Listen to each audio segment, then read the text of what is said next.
Politique est un argument. Politique est pourquoi? Pourquoi ça violence?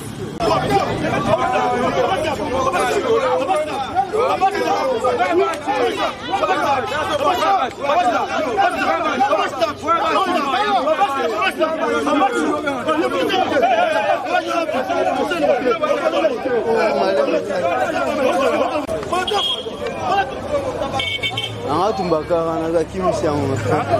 Akiba kimisi kara naga tumba yango. Ngam.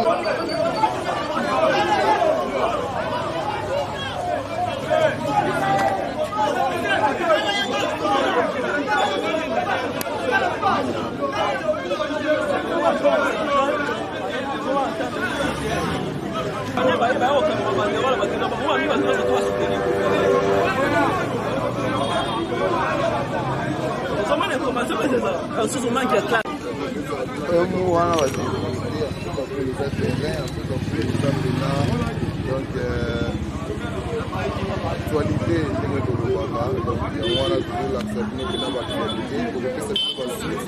déclaration à tous les deux camps, déclaration à tous les deux camps, donc restez connectés, branchés, Hollanda, de la Bino à la minute.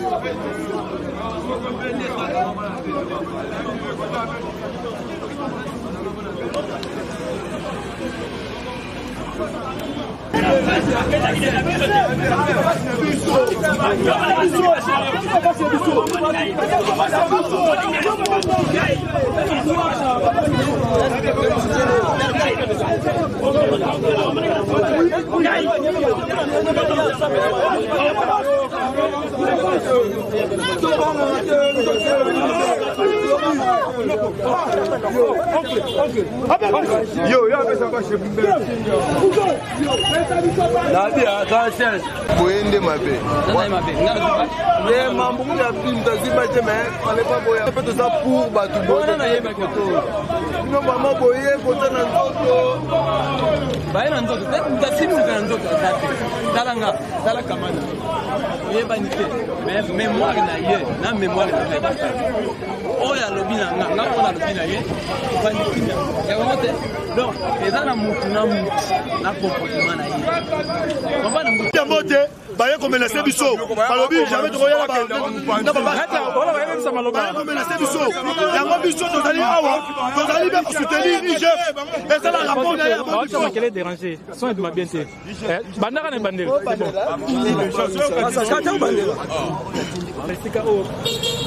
Président Silabiso ezali awa juste pour la koya ko soutenir IGF ata la musala est bien sans ingérence parce que tozala ba fuite d'information ça fuite d'information que non ba doit commencer la ingérence dans le dossier IGF au ya Congo central toya awa pacifiquement toya to moni brusquement ba tobaye ba tout c'est certain ba toya ya kundia moté ba lobi ba uti Congo central et puis on le mettre dans la Congo ba musu ba Swahili ba ba menacer biso ba boto biso ba ni ba bandero na biso ya ko to lobi to céder na menace to céder na intimidation on est là pour défendre ma valeur.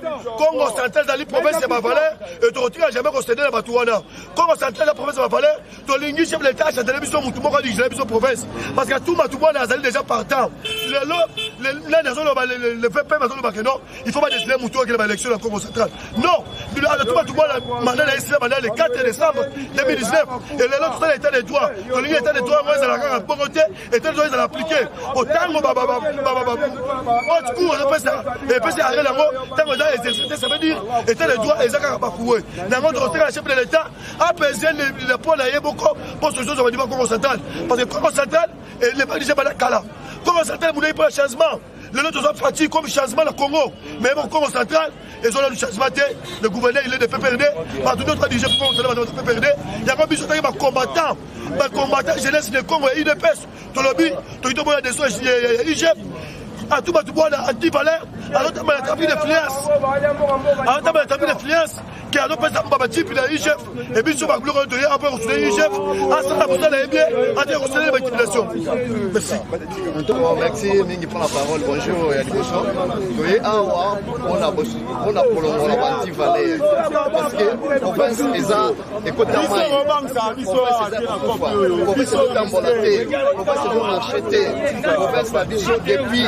bakotisa babiloko oyo ya bantivale na kati ya province ebeba yango akosoutenir chef na mosala oyo azosala na kati ya province ya biso ya Congo centrale omoni ke chef ye aza wana mpona kokoya bantivale bato bazokoya bambongo ya pambapamba babesa bambongo kokoro mpe kopesa bajipe na bato yango nde toyei kosoutenir chef mpona mosala na ye oyo azosala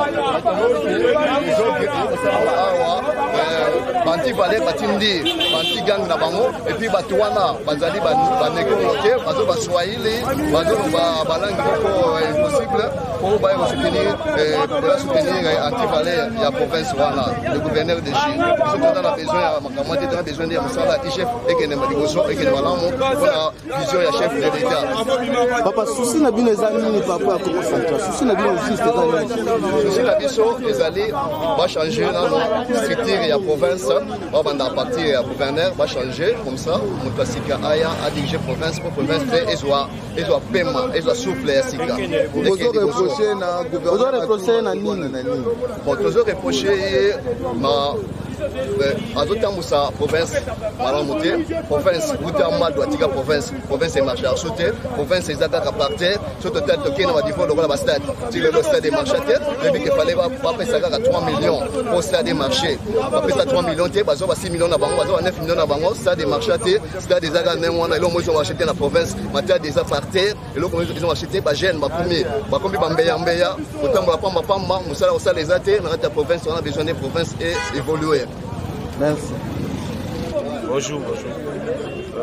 Nous sommes venus devant l'IJF parce que nous avons appris que le gouverneur Atouma Touwana a été convoqué au niveau de l'IJF. Vu la situation qui s'est passée au Congo central, l'IJF avait pris une décision de venir inspecter ce qui se passe au niveau des finances Congo central parce que nous ne pouvons pas dire qu'il y a eu détournement, mais nous sentons que ce n'est pas si clair. C'est comme ça, l'IJF est allé. Il y a eu 2 missions. La première mission, il y avait un rapport purement, un rapport vraiment non fondé. Et c'est comme ça qu'on avait envoyé deuxième mission. Et sur base de deuxième mission, nous sommes arrivés à un niveau où l'IJF a convoqué. Donc nous, on est les Matadiens, nous sommes les Né-Congo vivant à Kinshasa. Après avoir appris cette nouvelle, nous sommes décidés de venir soutenir l'IJF parce que nous constatons que ça ne va pas dans notre propre province, que notre province mérite mieux. Vous savez tous qu'il y a eu un arrêt de la Cour qui faisait déjà d'office une déchéance pour Atouma Touwana. Mais jusque-là, nous le constatons qu'il est toujours gouverneur. Donc dans ce cas-là, vous constatez, les amis, nous sommes tous du Congo central, nous sommes venus soutenir l'IJF pour que l'IJF puisse finalement nous dire qu'est-ce qui ne va pas dans notre province et comment se passe la gestion dans notre province. Voilà la cause de notre arrivée ici. Qu'est-ce que vous reprochez au gouverneur?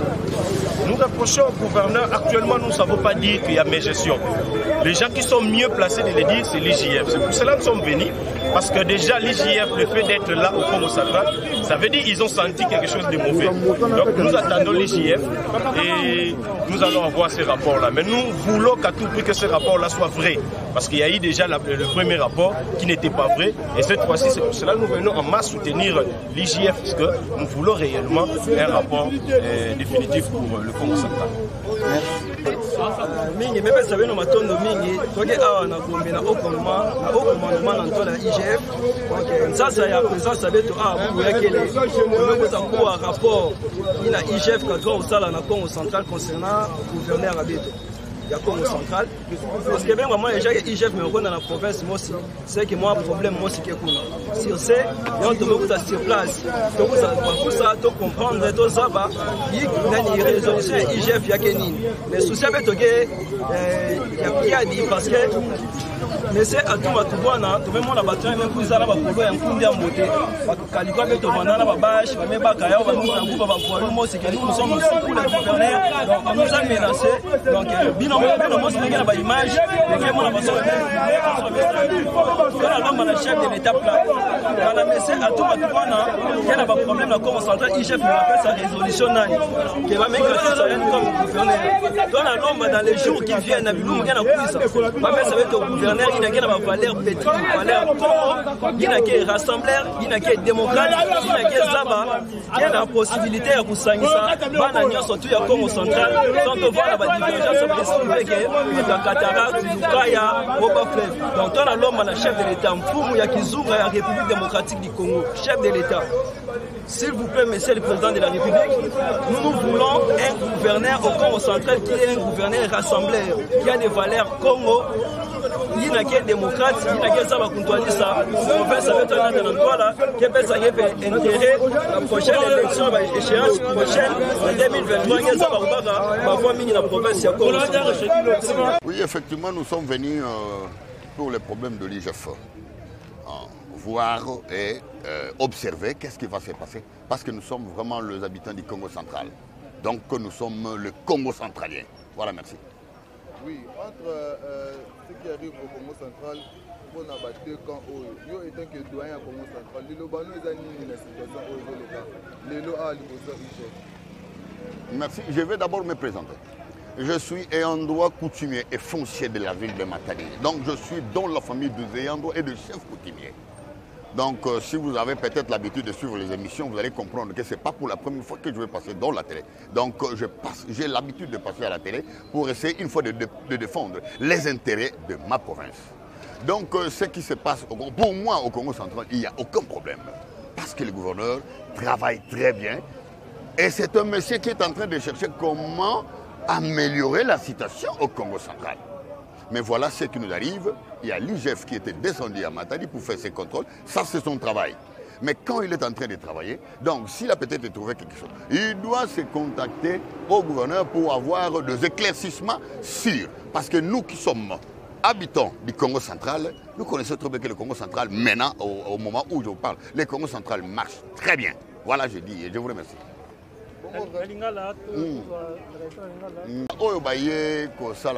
Contre Paul Wana, donc ce sont les ennemis de la province. Bato Balinga, la province, et Kenelibosote. Parce que, oui, d'accord, nous sommes deux groupes. Groupe monsieur Abana Matadi, groupe monsieur Abana Kinshasa. Donc, ce monsieur est allé prendre les membres à IDPS. Voilà, c'est une casquette, il y a Bana Matadi. Mais ce ne sont pas le Bana Matadi. Le vrai Bana Matadi. Qu'est-ce qui va se passer à la fin de cette émission qu'on a dans IGF? Mais pour Nabiso, en tout cas, Matadi, il n'y a pas de problème. Peut-être que Congo, au Baza, Awana Kinshasa, au Balukiaka, toujours Congo central, problème. Baïbinenge, Congo central est tambourate. Congo central est tambourate, énorme, normal. Mais ce qu'on va au Bavana, Awana Kinshasa, soit-disant Congo. Donc, Bangonde, Bagomo, Kolota, Bandoto, Moko, Nandengina, Bango, Kolota, Pina, Bandoto. Voilà, je dis, je vous remercie.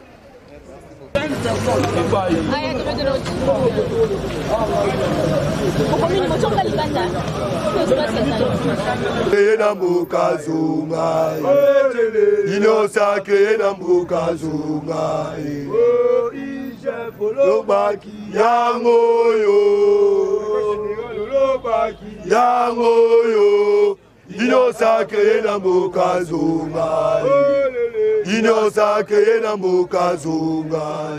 Oh papetene, sengotala papetene, yoyo na mugodi, papetene, sengotala papetene, ndenge ngeza zibokodi, eya, eti, kobaga elokote, alingeti.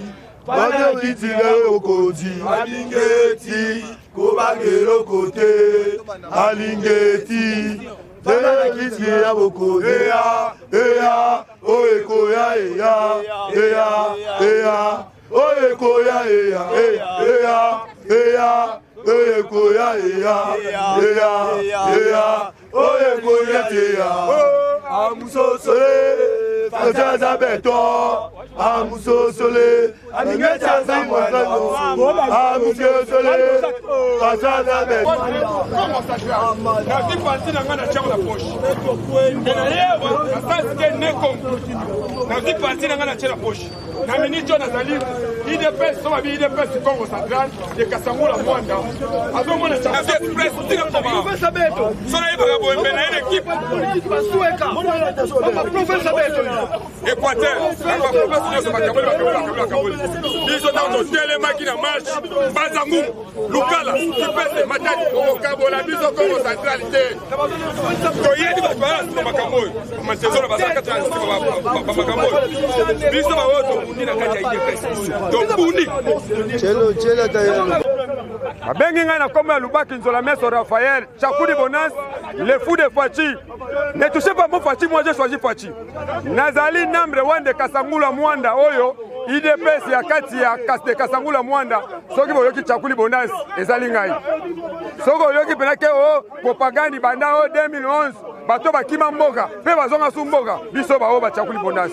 Toye liboso ya chef mama journaliste toye wa poto yoki ndembela babengisi gouverneur ya Congo Central aya ko se défendre awa na chef to moni ngo pe mabete babengisi gouverneur akoya kona aya ko solola ezala ndengo wana to moni ngo mabete mais sikoyo biso ba ne Congo na yawa etake parti politique te na yawa etake ko défendre mboka na ngai ne Congo lettre K ndelo biso to komeli a mais ba qui c'est gouverneur na bino ya Congo Central que gestion ya promesse on les a bien té biloko mixo ba soki bazo kwa kize eza banti valeur boyebi liboso mbonge o ebeta maki ya liboso mbonge liboso ebeta maki balobi o gouverneur ba violer boyena boye gouverneur ayaka na Kinshasa wa batali ba dossier ngo papa ba dossier ngo zeka ba dossier monga ya pamba babite gouverneur zonga kene sala musala gouverneur azonga akesa musala mais tozomona toujours biso babane Congo babitumbango ezo côté se continuer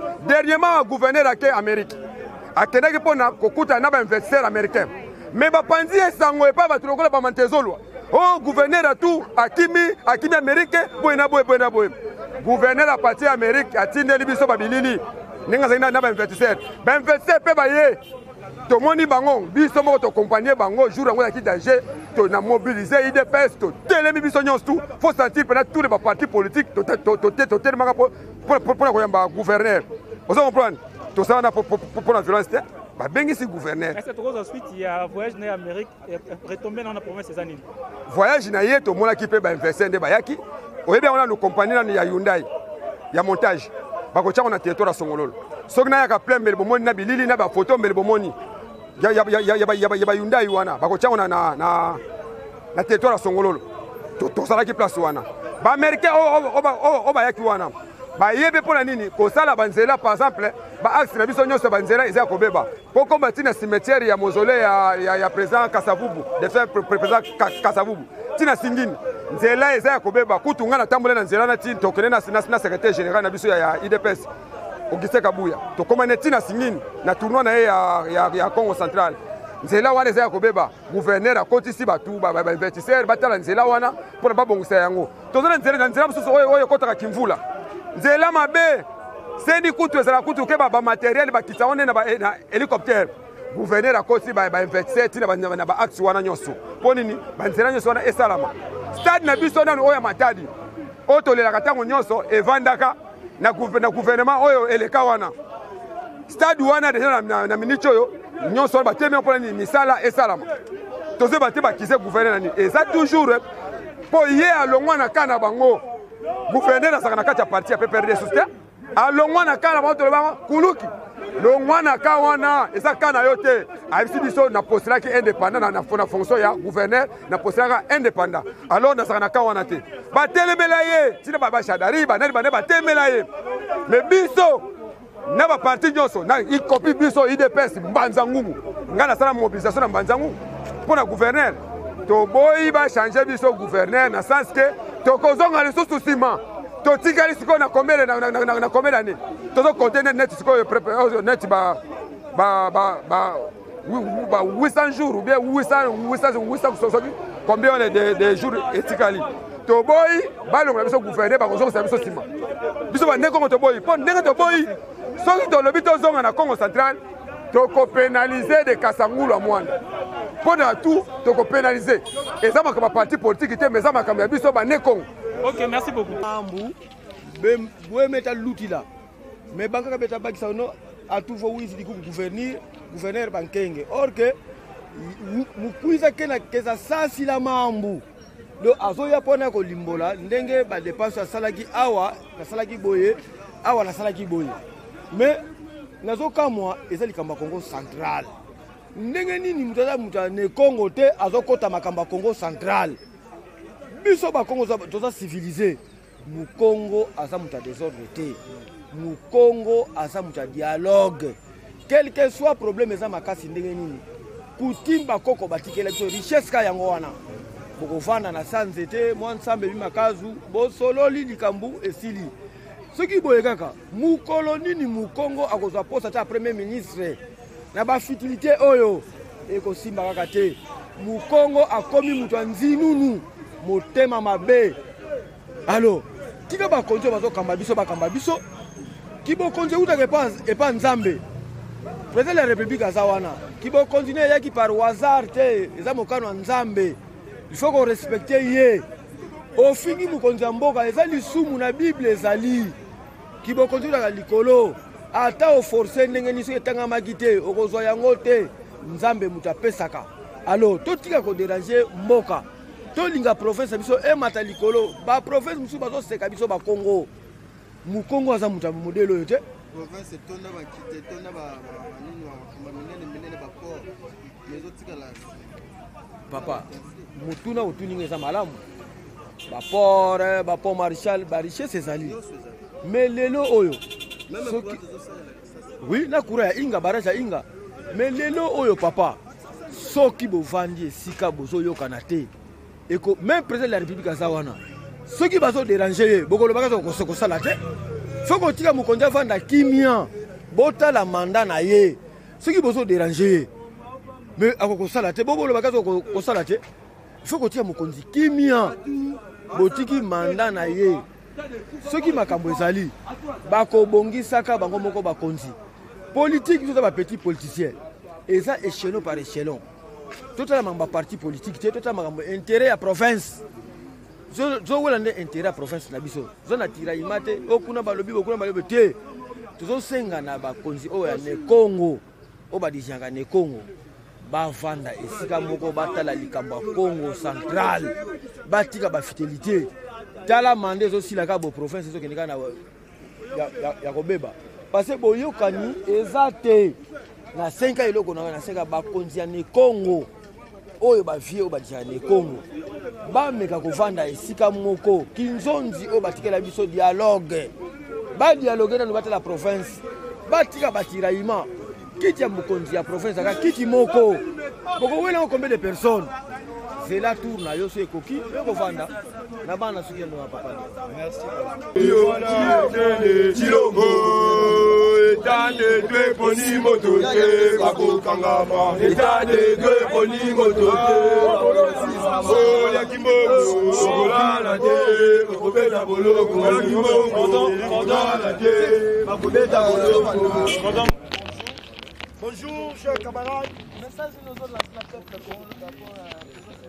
Message lelo ezali tolo la scène à peuple congolais na ba ne Congo nyoso oyo bazali na partout dans Congo biso tozali jeunesse ya ba ne Congo vivant na Kinshasa toyebi ke ba vire l'équipe mingi na niveau province na biso ba réclamation ezali ebele na niveau province na biso ba anti valeur ezali trop na niveau province na biso entre province na biso na province ya ba valeur yango lelo IGF asali musala na ye première mission deuxième mission batu ba critiquer yango longtemps biso de yebi que IGF jamais rose à la manipuler IGF jamais encore contre la corruption yango biso jeunesse de Congo toye awa pour soutenir le Congo IGF toye awa parce que IGF ezali liso mokonzi si bitima toye awa tomoni un certain individu babengi bango belamba balati babengi kundi ya mbote baye ba menacer biso tozo condamner yango avec force ba menacer biso yango moni le to sa déclaration baba chez banderole les athées toyaki na banderole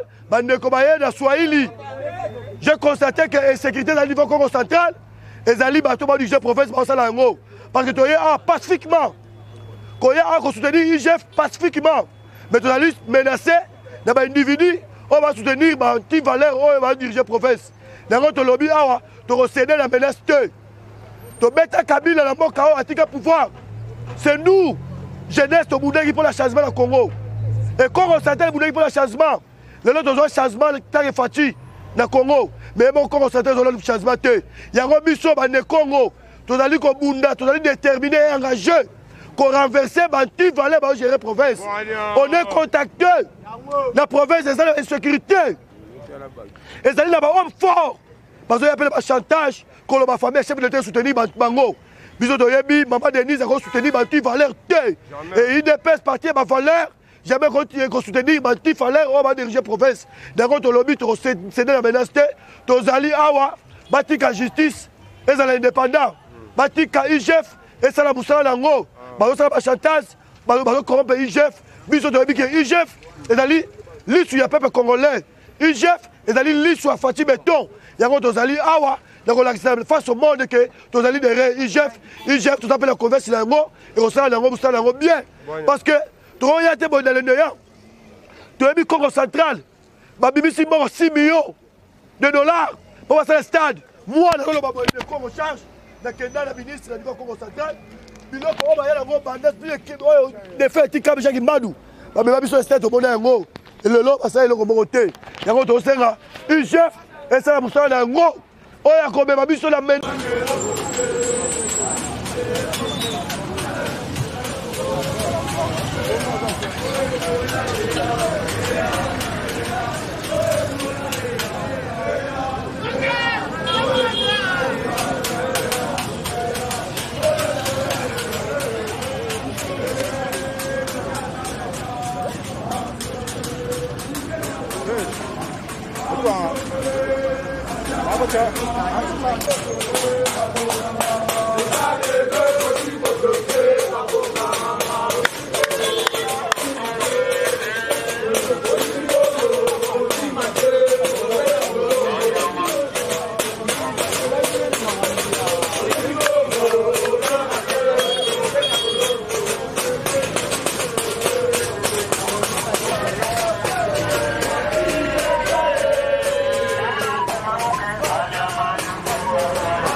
Oyibi mongo okokima te okobeta boloko oyibi mongo okokima te okobeta boloko okolala te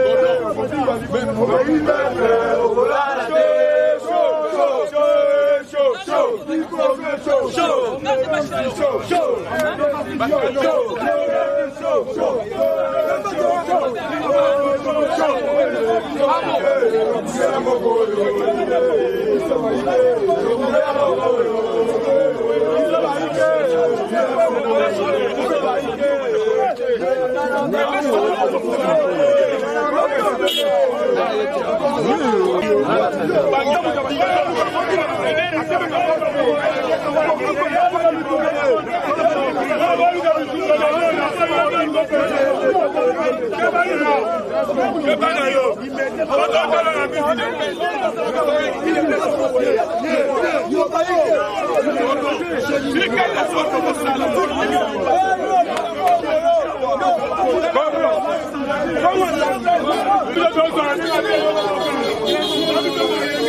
rapport à IGF, même ma ngote, ça la gérance, c'était le rapport à IGF. juge va ça mosala bien après ça rapport à bon uniforme parce que otoyebi ba du ko lo ba tuna misala la péage le Congo central yo mona wa ba lo ba to abeti 36 mois de service sans unanimité de sortie donc condamné Bati Valère Rwanda parce que de soutenir un roi que le chef de l'État a soutenu Bati Valère Rwanda biso ta que jeunesse il y a des Congo IDPS de soutenir Bilo Rwanda il y a on est des état de droit autosali a pour soutenir IGF belé azoki 6 millions la banque pour le stade le lobo que de la stade ya Lumumba bon que le stade Sokoli ya Boma ba Simbini qui va comme la stade pour la relaxer et compétence il y a Boutouana et sécurité à niveau Congo central député bah vous savez député comment député ça la garde tant dans le bango tant quand le côté tant ganga dans le bango parce que dictature bah même sur la province biso ta ba Congo il y a UDPS pour soutenir Biloko Walaté ceux qui allaient ba to la bango ba ngeno ba sala Biloko Mokoté biso de ba kolongwa et le lo na ba bango ba finale demi-finale le tour de la finale à tout le monde a fait le roi parce que peuple Congo central ba boulay pour le changement mais le autre sur le changement Moutouna comme gouverneur Moutouna pas perdre le nani oh ba bengi nani maire de la ville Moutouna pas perdre ba beaucoup maître ba chef du quartier ba pas perdre to boulay pour le changement to pour le changement au niveau Congo central to boulay pour le changement to pour le changement comment les gens changement ça qui ça Kabila Longwa à tout le monde tika la Rwanda pas beaucoup maître tika la Rwanda chef de l'État tu repères ça mort au Sikoyo chef de l'État ici 12 millions sur la bourse la tête 12 millions et compétence au monde dans l'éco mort pour ça la bandiera ba raccourci agricole dans l'intérieur azu mort après c'est ba depuis ba ministre naé après c'est ba député Moussa député provincial Moussa ministre c'est comme ça bandiera tout qu'on a avec des négligés tous allez à votre sénat la menace tu veux que va menacer biso la police est témoin bagarde il chef pas témoin mais tout le monde votre sénat tous allez à en tant que jeunesse responsable jeunesse conscient pour défendre des valeurs de ma valeur à province de biso total la barotte la souka et du Congo force il faut que viva état de droit c'est le mon bébé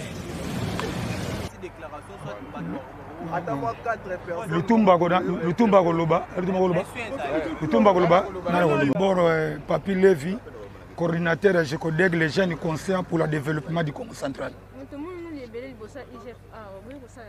Oui, d'abord, nous remercions, nous allons répondre à la question. Nous remercions d'abord tous les peuples de Congo au bazar résident dans la ville province de Kinshasa.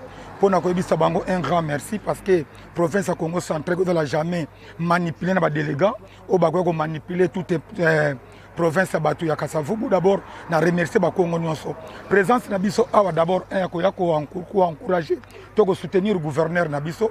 À moi, nous sommes les premiers de la classe, les parents et l'examen pour soutenir les élèves, soit moi, soit papa na bango. Donc, présence Nabiso na IGF awa.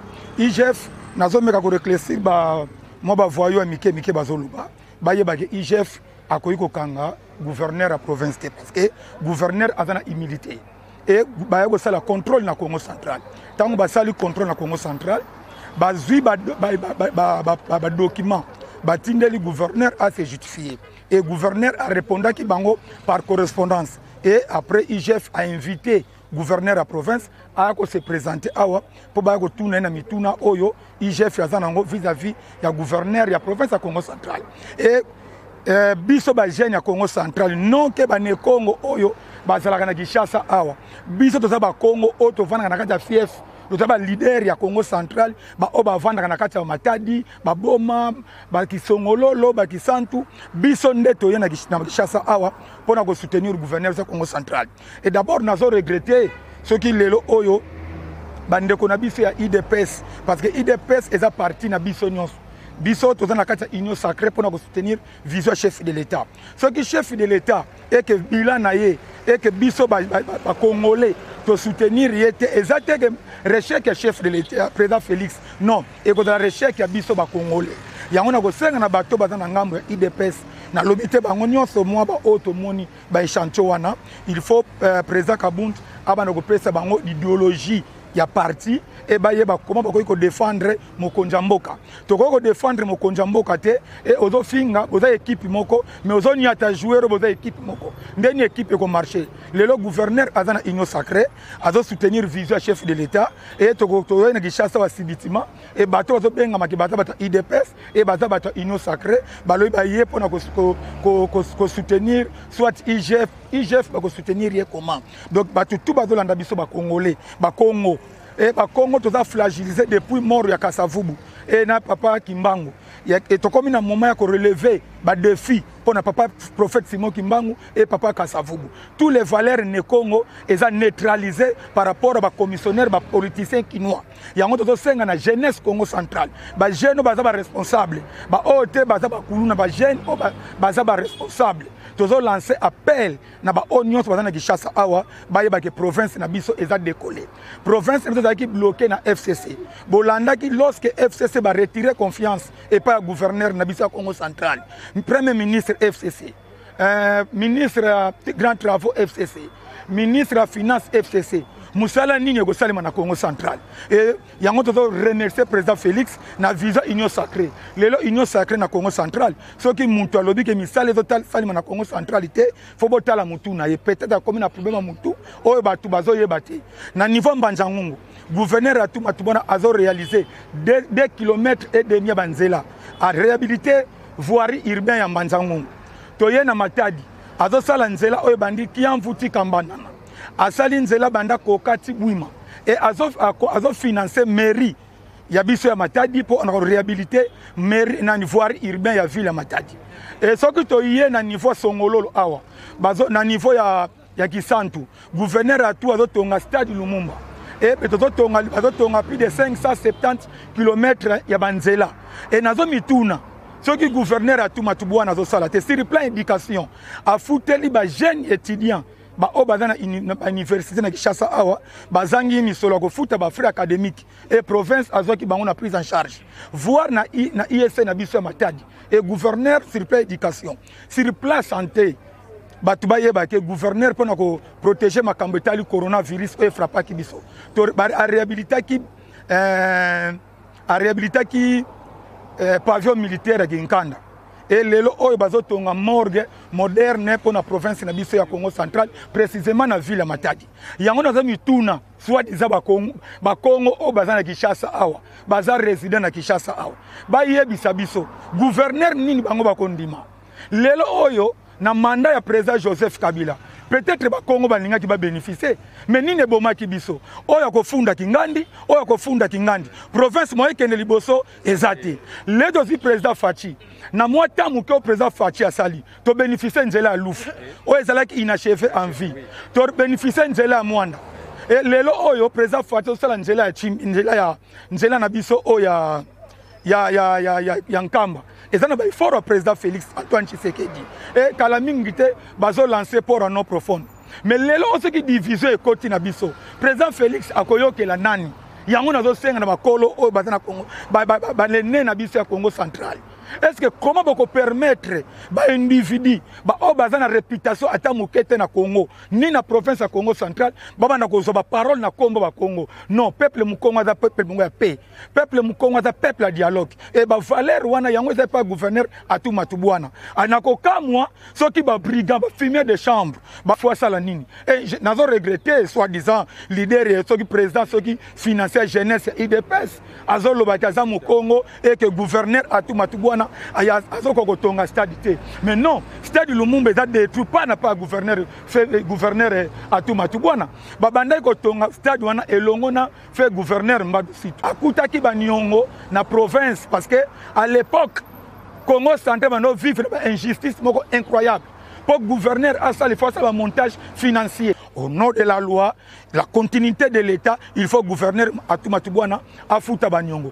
voir tozaki na problème na groupe Sosimex bafunda ki province na mituka o papa Mbachi era zalaki gouverneur apesa ki ba ministre na ye et ezalaki 1 531 000 $. Muntu afuta ngo ndeko gouverneur atu comment ba investisseur bakomi ko préférer ko na Congo central parce que moni politique a bon climat d'affaires yango ezo les kanakeleni stade Lumumba tozalaki na financement 9 millions te o etikalaki na stade Lumumba et gouverneur a tout na politique à management aye kozwa entreprise bakosala préfinancement ye na ndimi te soka leka na ba école et loko nzolo bakoye bango te parce que ezosenga faut bagage eza na mutu na yo na préfinancement wana eza na ba procédure il faut balanda il fallait service na biso ya technique o etalaka misala ba bon bitiki yeto unu bambanza Kinshasa tuna unu le 6 bitwizidi bambanza Kinshasa IGF kisalukiani kasalanga qui contrôle qui t'a dit mambo mambongo otukididi ku Congo central mujambu di vérification il contrôle mambongo kinaka sadi di vérification manis ku Congo central kumini Kinshasa musala finition insuka mu rapport oti obokelese gouverneur au province du Congo central ye ministre ye bureau kiani ki t'a dit mambongo nde unu dati le 6 tuna ko bureau ki IGF ku prince au commandement. Alors, betu tupopanga eyo.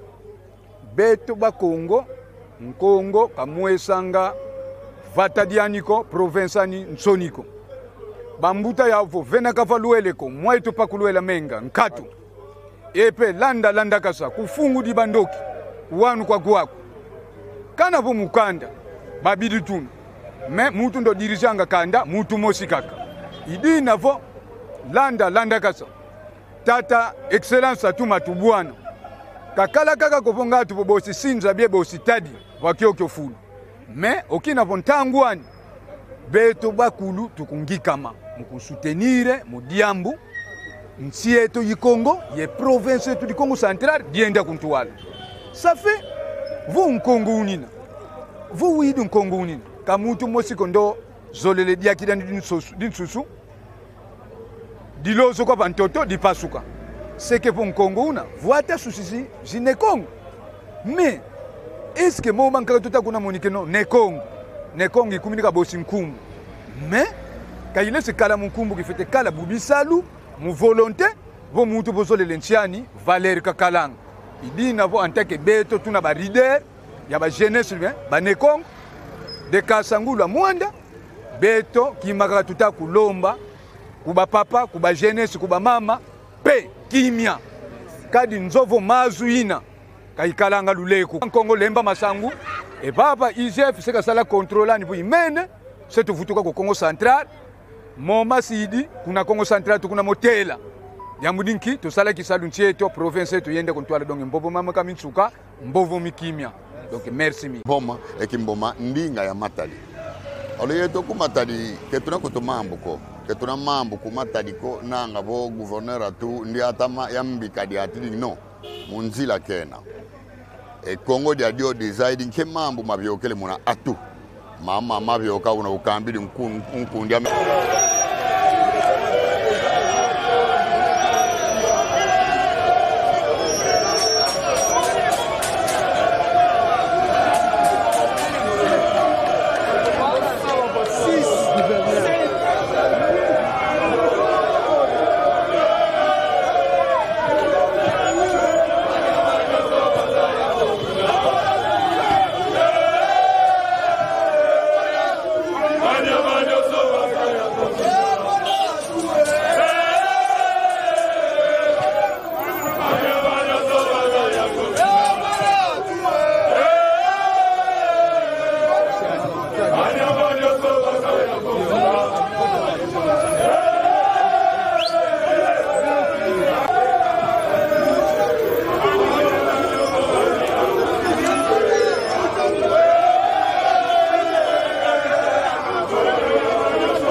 on va plus se laisser faire, nous sommes tous dans le même bateau. On va se battre. S'il faudrait que la province puisse être annulée, puisse être anéantie, on va être là pour que la province soit anéantie.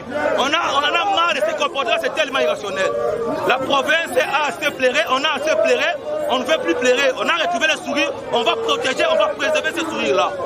S'il faudrait que la province puisse être nulle, il faudrait qu'on anéantisse cette province-là. Mais sinon, on ne va plus se laisser faire. On ne va plus se laisser faire. On ne va plus se laisser faire. Il n'a été élu démocratiquement. C'est le gouverneur du Congo central. Et nous ne voulons plus un autre gouverneur pour qu'on puisse commencer le Congo central. Et Gossimbate, il n'y a pas de problème. N'importe quoi, tout il est ici pour là pendant 10 ans.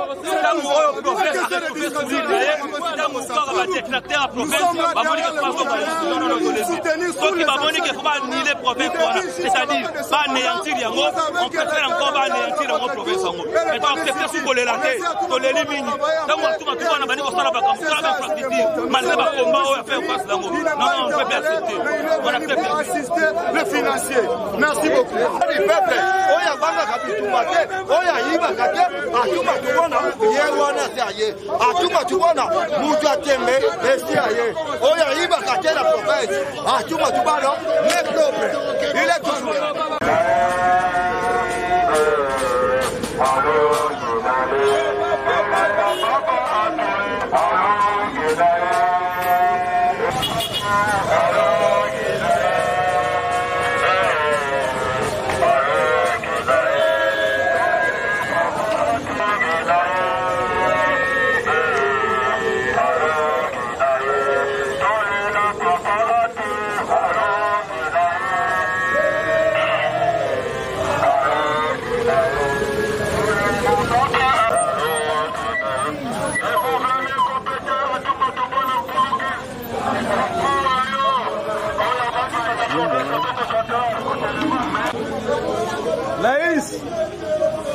Laïs, tiens.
Bofunga kuva matabo déjà qui rebolanda ça matabo.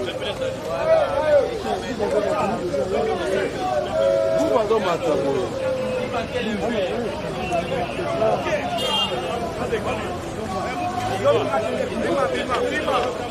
Ende